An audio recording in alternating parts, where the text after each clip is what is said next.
Between 1847 and 1849, in the western counties of Virginia, a young enslaved man named James Rutledge vanished from plantation records with disturbing precision.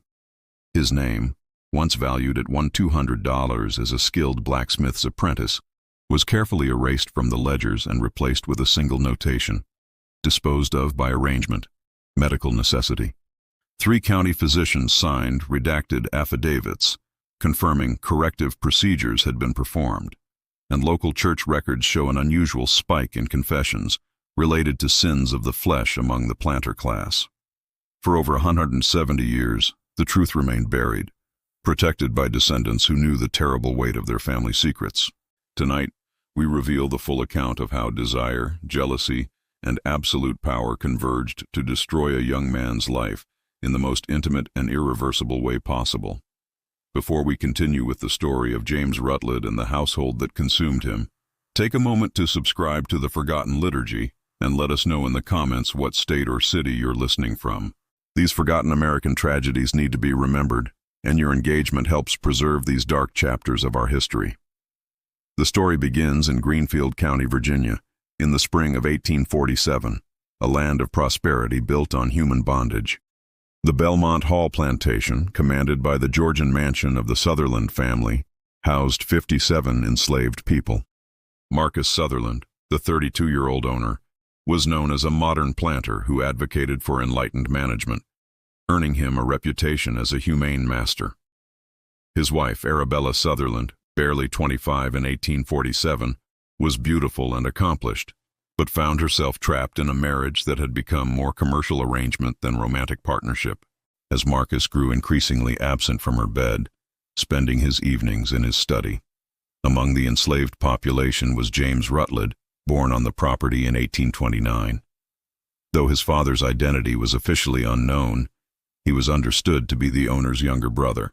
This connection granted James the dangerous advantage of being apprenticed to the blacksmith Jacob Thornhill, rather than sent to the fields. By 18, his skill was remarkable, his frame muscular from hours at the anvil. But it was his face, high cheekbones, clear brown eyes, a quiet dignity, that sealed his fate. His mixed heritage was both fascinating and threatening to the white inhabitants of the plantation. In March 1847, James was temporarily reassigned from forge work to assist with carpentry and metal repairs on the main house's east wing, bringing him into close proximity to the family's daily life for several weeks. Arabella Sutherland first noticed him on a Tuesday morning in late March. She watched him standing on a ladder, shirt sleeves rolled up, repairing a window frame, and was disturbed by the sudden quickening of her pulse. Over the following days, she began to deliberately time her movements to coincide with his work schedule, finding excuses to be near wherever he was. She would sit reading in rooms where he repaired fixtures, claiming the light was better there. James, for his part, remained scrupulously professional, keeping his eyes on his work, speaking only when spoken to, and maintaining the careful distance that survival demanded. He understood the danger of any interaction that might be misinterpreted, having seen men whipped for merely existing in the sight of white women at inconvenient moments. Arabella's interest was neither casual nor fleeting. By April, she moved from observation to conversation, using detailed questions about blacksmithing to justify standing close to James, watching his hands, and inhaling the scent of his labor. James responded carefully, keeping his answers brief and respectful, calling her Miss Arabella, and attempting to make himself invisible. The house staff noticed, and Sarah, the house manager, warned James, "That kind of attention brings nothing but trouble. If she decides she wants something, you can't say no. And if the master finds out, you're the one who pays." James worked faster, trying to avoid Arabella, but a plantation house was not large enough to escape someone determined to find you. When Marcus Sutherland departed for Richmond on a 10-day business trip, the vulnerability became fatal. The morning after his departure, Arabella summoned James to her private sitting room on the second floor. Despite James's hesitation about the propriety of closing the door, she commanded him to do so. She told him to put down his tools, saying, "You're educated enough to speak properly. You're extraordinary. Do you know that?" She touched his chest and then his face. James was paralyzed by terror. He understood he was trapped.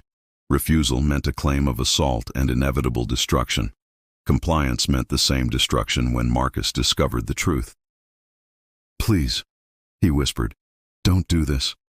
Arabella's expression hardened. "Go," she said coldly. "Get out." That evening, the plantation blacksmith, Jacob Thornhill, listened to James's story. Jacob confirmed the tragic reality. You can't refuse her, but you can't comply either. There's no good choice here. He advised going to Master Marcus upon his return to tell the truth before Arabella could tell lies. After 3 days of avoidance, Arabella summoned James again. This time, with the door open and Sarah working nearby, Arabella was controlled and businesslike. She apologized for being hasty, claiming she was merely curious about his training and had expressed that curiosity inappropriately. She offered a truce. "Can we forget that unpleasant encounter?" James cautiously agreed. As he repaired a loose chair arm, Arabella sat writing. When he finished, she stopped him at the door. "James, I do appreciate your discretion. A lady's reputation is such a fragile thing. I'm glad we understand each other." The threat was clear. She had transformed the incident, framing it in a way that made him complicit. If he spoke out, she would claim he was the aggressor, destroying any potential defense. James left with a crushing weight of dread, outmaneuvered before he had even realized he was in a game. When Marcus returned, the atmosphere at Belmont Hall subtly shifted. Arabella changed her strategy, beginning a campaign of casual cruelty disguised as innocent requests. She called James to repair unbroken items, praised his craftsmanship to Marcus while emphasizing his physical qualities, and created tableau of innocent domesticity that hinted at impropriety. In June, Arabella began a campaign of gossip with the county ladies, making small, suggestive comments about the boldness of some enslaved workers and worries about her safety. Whispers of impropriety involving James Rutledge reached Marcus. He began to watch, interpreting Arabella's stiffening and James's terror-driven avoidance as signs of guilt and conspiracy. In July, Arabella made her final move. She came to Marcus in his study late one evening, face pale and hands trembling, and in a barely audible voice she said, "I need to tell you something. James Rutledge." And her voice broke convincingly. Arabella confessed to Marcus, weaving a story from fragments of truth twisted into fatal lies. James had been inappropriate, cornering her in the sitting room, speaking to her with terrifying familiarity. She admitted touching his chest only to push him away. She hadn't told Marcus sooner because she feared he'd kill James, leading to questions and the destruction of her reputation. Marcus, consuming the bourbon in his study until dawn, reconfigured all his recent observations into his wife's narrative. His final decision was calculated. He would protect Arabella's honor, maintain his reputation as a humane master, and ensure James Rutledge would never threaten any white woman again. The following day, Marcus summoned the blacksmith, Jacob Thornhill. Jacob, hoping his years of service would diffuse the crisis, was met with Marcus's cold accusation. James's conduct around Mrs. Sutherland reflected poorly on Jacob's judgment. When Jacob tried to defend James, Marcus interrupted. "Are you calling my wife a liar?" Jacob understood with terrible clarity that any defense was futile. Marcus declared that while he could sell James south, which was the typical punishment, he had consulted with medical men in Richmond about a procedure that removes the appetites that lead men into wickedness. Understanding crashed over Jacob like cold water. He pleaded with Marcus, begging him to sell James instead, but Marcus's decision was final. Dr. Cornelius Ashby from Richmond will arrive next week. Recovery will be faster. I'll need assistance holding him during the procedure. The pain is considerable. Marcus warned Jacob, "Speak of this to no one, or be sold along with James." Jacob left and went straight to the forge where he found James. Jacob urged him to pack and run, giving him the contact for an underground conductor, but James refused, his voice eerily calm. "I can't run. They'll take it out on everyone here, on you, on my mother. I've known since Miss Arabella started this whole thing. I've seen it happen before." James picked up his hammer, striking the hot iron with methodical precision. "None of us ever did," he said, referring to a choice. Dr. Cornelius Ashby, professional and detached, arrived at Belmont Hall on a Tuesday morning in late July.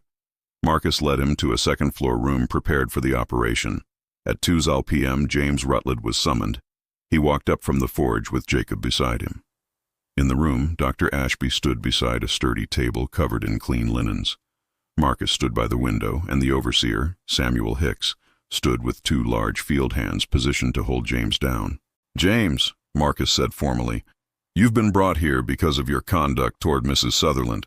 Dr. Ashby will perform a surgical procedure that will remove your ability to act on improper desires. You'll remain valuable as a worker, but you'll be freed from the urges that led you astray." James remained silent, his face expressionless, looking at the table, the instruments, and the men positioned to hold him down. "Do you understand?" Marcus demanded. "Yes, sir," James replied quietly. When asked if he had anything to say, James met Marcus's eyes, and for a moment the planter looked away first. "No, sir." What followed was a swift, professionally executed surgical procedure that took less than 30 minutes, carried out by Dr. Ashby with detached precision. James was held down by 4 men, biting through a leather strap to muffle his agony, but his screams were audible throughout that wing of the house. Sarah wept in the kitchen, Jacob punched through a window in the forge, and Rachel Rutledge, his mother, collapsed in the laundry, staring into the abyss for 3 days. When it was finished, James lay unconscious. Ashby gave instructions for aftercare: rest, constant wound cleaning to prevent infection, and sparing use of laudanum. He assured Marcus that James would make a full physical recovery and be able to work again in 4 to 6 weeks, but noted the psychological impact varied, ranging from docility to depression. Marcus paid the doctor a generous bonus for discretion. James was moved to a small room where Sarah tended to his wounds. For the first week, he drifted in and out of consciousness. When awake, he stared at the ceiling, meeting no one's eyes, not even his mother's or Jacob's. By the second week, his body healed with the resilience of youth, the physical scars hidden beneath his clothes. But the psychological wounds were deeper than any scalpel could reach. When Arabella returned, Marcus explained the procedure in clinical terms, justifying it as necessary to protect her and the family's reputation. "You didn't need to go that far," Arabella said quietly, but Marcus insisted it was a necessary warning to others. Arabella convinced herself the act was justice. Yet, over the following months and years, she would occasionally wake, remembering the young man on the ladder, his grace at the forge, and the inescapable truth of her own role. A lady of her station, however, could not afford such doubts. By the 4th week, James returned to light work. The physical pain was a dull ache, but the light that had once animated his face was gone. He performed his tasks with mechanical efficiency, a ghost in body, absent in spirit. The other slaves watched his transformation with horror. James Rutledge had been turned from a person into a warning, a lesson written in flesh and silence. For 3 years, James worked silently. His skill remained undiminished, his spirit shattered. In 1850, Jacob Thornhill died of lung disease, haunted by guilt. On his deathbed, he gave James a leather pouch containing $23 and a letter of introduction to a Philadelphia blacksmith. "Run," Jacob whispered. James took the pouch but said nothing, standing at the grave without tears. Marcus Sutherland continued to play his role as a progressive planter, the cognitive dissonance never troubling him, believing he had made a difficult but necessary decision. Arabella bore him 2 daughters in 1851 and 1854, immersing herself in motherhood and social life, trying to avoid reflecting on James. The slaves, however, saw the truth: Marcus's self-congratulation, Arabella's avoidance, and James's dehumanization. In November 1852, a fever swept the county, taking 10 slaves, including Sarah.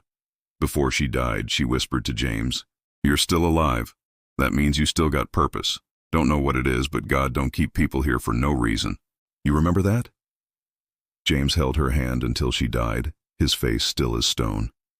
In March 1853, James Rutledge vanished. He had been sent to Harrington's Ford to pick up supplies but never returned. Only his horse and the supply sack returned to Belmont Hall the following morning. Marcus Sutherland immediately organized a search, posted notices with a $200 reward, and circulated descriptions, but found nothing. Marcus, with typical pragmatism, wrote off James's value and bought a replacement blacksmith. Arabella privately questioned Marcus twice about James's fate, but was assured the matter was closed. The other slaves formed their own theories: a planned escape via the Underground Railroad or a tragic murder by white men. Rachel Rutledge, however, refused to believe her son was dead. For years, she watched the road at sunset, holding on to a private space of hope and denial, creating elaborate narratives about James's new life as a respected craftsman in the North. For the next 7 years, Belmont Hall operated efficiently. The Sutherlands maintained their lives, but certain facts were not entirely buried. In 1857, a young Richmond journalist, gathering stories for an unpublished manuscript titled The Machinery of Cruelty, spoke to Rachel. Horrified, he recorded her story about her son's disappearance and the corrective procedure performed in July 1850. He wrote, "What shocked me was the casualness with which it was discussed by those who enacted it and the absolute silence imposed upon those who suffered it." The manuscript remained unpublished for decades. The Civil War, 1861-1865, diminished Belmont Hall's fortunes, but the plantation survived.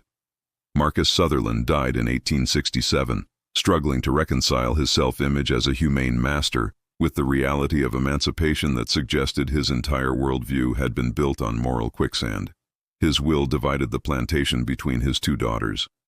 The formerly enslaved people were legally free but practically bound by sharecropping arrangements. Rachel Rutledge was granted her freedom at age 57 but remained on the property, her skills as a seamstress providing a modest income. Though worn down by age and grief, she continued to live in denial. She traveled to Petersburg in 1869 to check a rumor, but immediately knew the man claiming to be James was not her son. She returned and never mentioned the incident. Rachel died in August 1873, sitting on her porch, eyes fixed on the road, with a slight smile on her face, as if she'd finally seen something she'd been waiting for. Arabella lived until 1891, the years after Marcus's death marked by increasing isolation and nervous troubles. Arabella's post-war life was marked by increasing isolation, long silences, and an intense control over the declining Belmont Hall. She rejected suitors and poured her energy into her grandchildren, but her daughters were troubled by her patterns. She refused to allow any metal work on the property, avoiding the old forge area as if unable to bear the sight. She suffered from severe melancholia and often woke up screaming, though she never explained the nightmares. A year before her death, Arabella summoned her daughter Margaret and demanded she burn a locked box containing her private papers and a leather-bound journal. When Margaret hesitated, citing the historical value, Arabella's laugh was bitter. History is what we choose to remember and what we choose to forget. These should be forgotten. Gripping her daughter's wrist with surprising strength, Arabella confessed to carrying a weight for 40 years and refused to pass it on. Margaret, disturbed by the intensity, promised and fed the box's contents to the parlor fireplace, destroying whatever confessions or reflections her mother had recorded. Arabella died in her sleep 3 months later. At her funeral, the minister praised her piety and quiet generosity to former slaves, acts that might have been interpreted as Christian charity, or perhaps something more complicated. No one present mentioned the young man whose life she had destroyed. The truth began to surface in 1902 when Dr. Howard Chambers, a researcher from the Virginia Historical Society, spent months documenting the antebellum period. He interviewed Isaiah Hicks, the 76-year-old son of the former overseer, Samuel Hicks.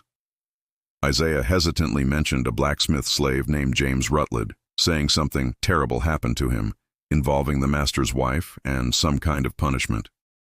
Isaiah revealed that his father, Samuel, considered it the worst thing he'd been part of, a destruction that couldn't be undone. Samuel Hicks, who had witnessed countless cruelties, prayed over this single event until his death. Isaiah recalled his father once publicly condemning medical procedures used on criminals, saying he had seen what it did to a man. Chambers' investigation confirmed the chilling efficiency of the erasure. He found James Rutledge's name in the Belmont Hall inventory, valued at $200. followed by the cryptic entry in November 1849, disposed of by arrangement, medical necessity, and then nothing. He found no evidence of sale, movement, or death. Chambers interviewed Elizabeth, an elderly former slave who had been a child at the time. She remembered James as a pretty boy, good worker, who was punished bad, real bad, after something happened with the mistress. He came back different, walked like he was carrying something heavy nobody else could see. Then he was gone. When Chambers asked about the punishment, Elizabeth shook her head. Some things ain't meant to be said out loud, but it was the kind of thing that makes a man wish he'd died instead of lived. Dr. Chambers attempted to locate Dr. Cornelius Ashby, but learned the physician had died in 1876, his personal papers destroyed in a convenient fire. In his 1905 book, Voices of Antebellum Virginia, Chambers acknowledged that certain forms of physical punishment permanently altered the bodies and spirits of enslaved persons, concluding that James Rutledge's case represented a calculated atrocity enacted with a medical precision and legal sanction. The footnote, however, received little popular readership, and the full implications of James's case remained largely unseen. Today, Belmont Hall stands in ruins, burned in a mysterious fire in 1923, its land subdivided and transformed by a state highway. The forge where James learned his trade has long collapsed, its remains scattered, and no marker indicates where it once stood. A historical marker erected in 1986 celebrates the Sutherland family's economic importance, but, as intended, does not mention James Rutledge, who remains absent from the official story. The crucial piece of evidence emerged in 1968 when a graduate student named Patricia Mohouse found a document in a Petersburg law firm's basement, a letter from Dr. Cornelius Ashby to Marcus Sutherland, dated August 1850. The letter discussed payment for services rendered and expressed professional satisfaction at the successful outcome of the corrective procedure performed in July. Ashby provided follow-up advice, mentioned performing similar operations on 4 other occasions, and stressed that discretion was paramount.